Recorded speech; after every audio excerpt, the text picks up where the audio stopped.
Fridge દરેક ઘર માટે જરૂરી બની ગયું છે. ઠંડા પાણીથી લઈ ફળ, શાકભાજી, ખોરાક રાખવા સુધીની બધી જ નાની મોટી વસ્તુ માટે ફ્રીજ જરૂરી છે.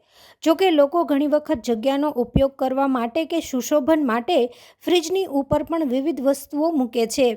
આ આદત સામાન્ય લાગે છે, પરંતુ આ આદત રેફ્રિજરેટરના આયુષ્યને નુકસાન કરે છે.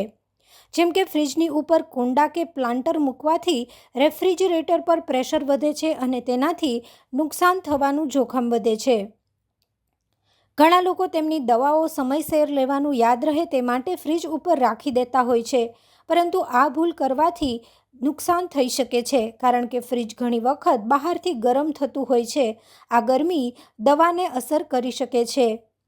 ફ્રીજની ઉપર ધાતુની ભારે વસ્તુઓ અથવા તો ઇલેક્ટ્રોનિક વસ્તુ રાખવાથી પણ નુકસાન થાય છે. ફ્રીજની ઉપર ટોસ્ટર, માઇક્રોવેવ, રેડિયો સહિતની ઇલેક્ટ્રોનિક વસ્તુઓ રાખવી નહીં. તેનાથી ફ્રીજ અને વસ્તુ બંને બગડી શકે છે.